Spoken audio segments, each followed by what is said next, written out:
Bonjour à tous et bienvenue sur la chaîne Fan de Z. Nouvelle vidéo cette semaine dans laquelle on va faire un petit peu de mécanique en regardant l'un des réglages les plus compliqués de la GLA, à savoir l'écartement qu'il faut mettre pour les différentiels dans la GLA. On se retrouve juste après l'intro.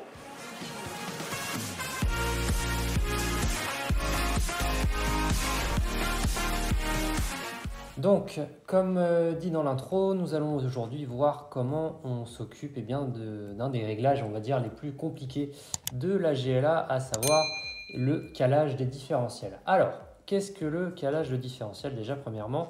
Sur une GLA, comme sur toutes les 4 roues motrices, mais différemment forcément des 2 roues motrices, vous avez 2 différentiels. Les différentiels, vous en avez un forcément à l'avant que l'on voit ici et un à l'arrière que l'on voit juste ici.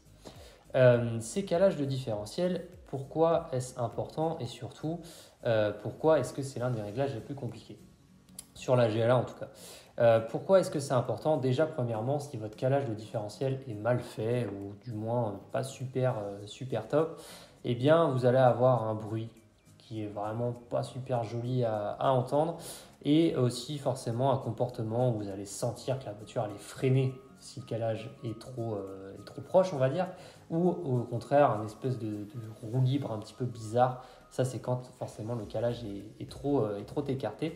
Donc forcément, c'est un réglage assez important lorsque vous venez d'acheter une GLA, notamment lorsque vous venez de la monter, mais peut-être même sur certaines occasions.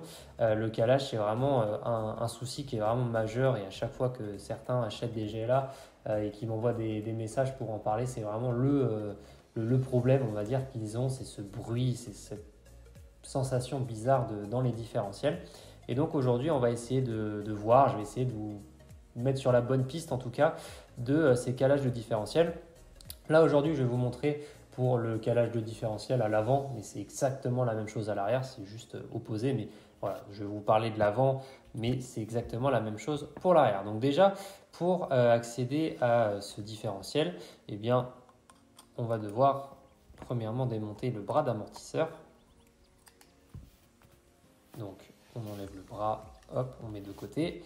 Également, on va devoir démonter la cage supérieure, donc comme ici. Donc, si vous venez de voir la vidéo par exemple sur comment graisser les différentiels de GLA ou changer les pignons d'attaque, c'est toujours un petit peu les mêmes étapes avec ce démontage de la cage avant, du bras d'amortisseur, c'est toujours un petit peu les mêmes étapes au final. Donc on va pouvoir maintenant démonter les bras de fusée comme ceci. Donc on fait tomber la cage supérieure avant que l'on met de côté. Pareil, on va éviter de perdre des vis, donc hop, on met ça également de côté. Et donc on a déjà accès au différentiel. Donc le châssis, on peut le mettre de côté pour le moment, ce n'est pas pour l'instant ce qu'on va regarder précisément. Et donc votre différentiel, il se présente comme ceci. Vous avez, s'il veut bien rester dans ma main, du plastique, un roulement, l'ensemble du différentiel avec la couronne, encore un roulement et la partie plastique. Donc, ce qu'il faut voir dans le châssis, eh bien tout simplement, c'est que vos 2 roulements, donc ceux qui sont à l'extrémité, ils viennent dans des emplacements spécifiques. Juste ici, vous avez une rainure, c'est pour le roulement de gauche, la rainure à droite pour le roulement de droite. Mais en quoi le calage, enfin finalement physiquement, à quoi représente le calage? Eh bien le calage, ce qu'on appelle le calage du différentiel, c'est le fait de rapprocher ou d'éloigner cette couronne du pignon d'attaque qui est juste là. Donc le but du calage de différentiel, c'est tout simplement, grossièrement, soit d'écarter, alors bien sûr il ne viendra jamais comme ça, mais c'est pour imager, le différentiel du pignon d'attaque, pour éviter tout simplement que l'entredent entre la couronne et le pignon d'attaque soit trop loin, ou au contraire de le rapprocher pour vraiment le serrer.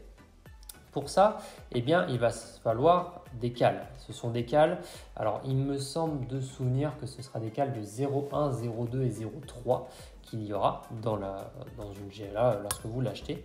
Et donc ces cales, elles vont où? Eh bien, elles vont tout simplement juste ici, lorsque vous enlevez le focus, s'il te plaît, merci. Lorsque vous allez enlever le roulement, pour enlever la pièce, ce sera plus simple. Lorsque vous allez enlever le roulement, les cales, elles viennent juste ici. En fait, l'objectif de la cale, c'est tout simplement d'écarter ou au contraire de rapprocher le roulement. Donc, maintenant, l'étape cruciale, on va voir, c'est de savoir s'il y a réellement, enfin de quel côté il faut le faire. Parce que tout simplement, là je vous ai montré pour la droite, mais il y a également pour la gauche. Et vous voyez d'ailleurs que j'en ai moi des cales. Vous pouvez voir que juste ici, alors je vais peut-être, oui voilà, ce sera plus simple comme ça. Vous voyez quand même que j'ai deux cales, juste ici, les grises. Essayez de vous en montrer une. Voilà, vous voyez, j'en ai même trois d'ailleurs. J'ai trois cales, vous voyez, elles sont toutes les trois ensemble. Et donc ces cales-là m'ont permis d'écarter comme je le voulais le roulement. Donc l'étape la plus importante, c'est tout simplement de savoir s'il faut rapprocher votre couronne du pignon d'attaque ou au contraire l'éloigner. Pour ça, c'est assez simple. Alors moi, mon calage, il est bon, donc on va tout de suite en avoir le cœur net.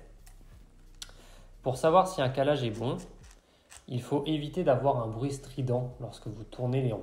Si vous forcez pour faire tourner les dents, ça veut dire qu'il est trop serré, ça c'est clair.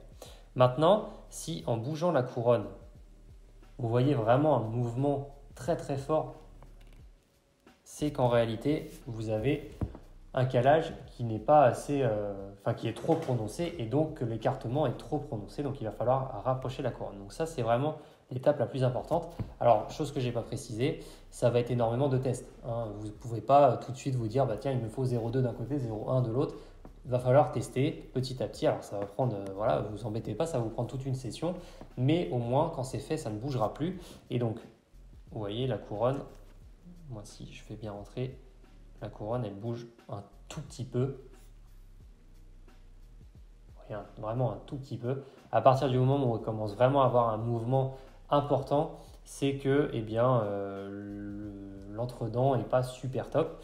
Donc, il va falloir eh bien, rajouter des cales.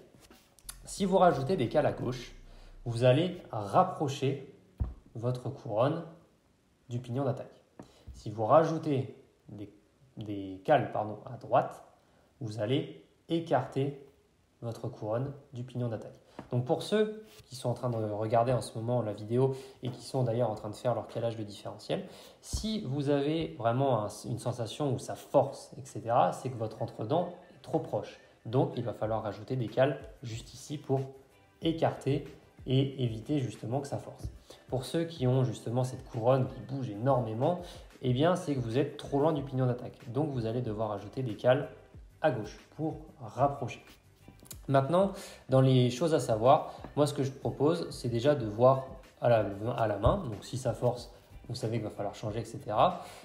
Mais le mieux, c'est quand même de le faire tous les 0,1. Donc vous mettez une cale de 0,1, vous voyez. Si ça bouge encore, vous en mettez une autre. Mais vraiment de faire tous les 0,1, ça permettra d'éviter de monter, démonter. Voilà, vous faites petit à petit. À savoir que sur l'ensemble du différentiel, vous ne pouvez pas, c'est comme ça, parce que de toute façon, les roulements ne rentreront plus dans leurs emplacements. Vous ne pouvez pas dépasser 0,4 de souvenir. C'est 0,4 que vous ne pouvez pas dépasser. Donc là, vous voyez, j'ai 3 cales. Me connaissant, c'est forcément des cales de 0,1. Donc là, je suis à 0,3 de calage sur mon différentiel. Le maximum étant 0,4. Je suis dans les normes, on va dire. Donc voilà, c'est vraiment un peu du... On va tâtonner, on va dire. On va essayer de voir si ça marche. Et petit à petit, il va falloir le voir. Également, et c'est là en fait le souci de voilà, de ce calage, c'est que vous avez peut-être un calage parfait à l'avant, mais il ne faut pas oublier que vous avez celui à l'arrière à faire également. Donc il faut vraiment faire petit à petit, vérifier lequel est le mieux, et puis petit à petit essayer d'aller chercher une perfection sur le calage. C'est vraiment quelque chose, et je compatis pour ceux qui sont en train de le faire en ce moment, c'est vraiment quelque chose qui est long, mais ce que je peux vous promettre, c'est que lorsque le calage est fait, vous n'avez plus à y toucher. Juste pour information, forcément, plus vous allez rouler, plus vous allez user votre couronne de différentiel et plus vous allez utiliser votre pignon d'attaque. Ce qui veut dire que, eh bien, forcément, vous allez avoir moins de contact entre votre pignon d'attaque et votre couronne, et donc vous allez avoir cette sensation, eh bien, de la couronne qui bouge justement puisque vous avez moins de contact. Ce que je vous propose, c'est au lieu de changer, enfin de refaire un calage pour le rapprocher, eh bien, c'est tout simplement de changer de couronne et changer de pignon d'attaque. Ça permet de repartir sur du neuf, comme je viens de le dire, ça permet de repartir sur du neuf et d'éviter de refaire un calage, etc. Voilà, donc ça, c'est les conseils que je peux vous donner sur le montage comment faire un calage de différentiel. C'est vraiment pas un réglage qui est simple, je le conçois, et je suis entièrement de votre côté, on va dire, dans ce processus de calage où c'est vraiment pas simple, mais c'est voilà. Petit à petit, vous allez commencer à avoir un calage de plus en plus parfait, on va dire. Et je l'espère pour vous, arriver à ce que vous espérez. Alors forcément, une voiture qui fait du bruit, ça peut venir du calage, mais ça peut venir également de l'usure de tout simplement de vos pignons d'attaque et de vos couronnes. Donc ça, c'est pareil. Ce sont des pièces qu'il faut penser à changer. Alors régulièrement, ça dépend forcément si vous faites 800 tours par session et que vous faites 3 sessions par semaine. Forcément, vous allez changer plus rapidement que quelqu'un qui va faire 30 tours par mois. Forcément, ce n'est pas la même mesure, mais c'est quand même une pièce qu'il faut penser à regarder. Donc, vous avez pignon à l'attaque avant-arrière, couronne de différentiel à l'avant et à l'arrière. Pensez à y regarder assez régulièrement quand même pour vous assurer que le bruit vienne bien de cette usure plutôt que justement d'un calage qui serait mal fait. Et donc également, dernier conseil que je peux faire, si vous êtes en train de faire un calage et que, comme je vous l'ai dit, c'est quelque chose qui ne bouge pas, faites-le sur de la pièce neuve. Donc si vous êtes en train d'acheter une GLA et que vous voyez que vos pignons d'attaque, que vos couronnes sont usées, moi, ce que je vous conseille, c'est de partir sur du neuf. Comme ça, vous faites un calage sur du neuf et vous êtes sûr que ça va marcher tout le temps. Parce que le problème, c'est que si vous faites un calage sur de la pièce usée, le jour où vous allez vouloir passer sur du neuf, va falloir refaire un calage. Alors, à moins que vous soyez fan du calage de différentiel, moi, ce que je vous conseille, c'est quand même de le faire sur de la pièce neuve. C'est quand même plus pratique.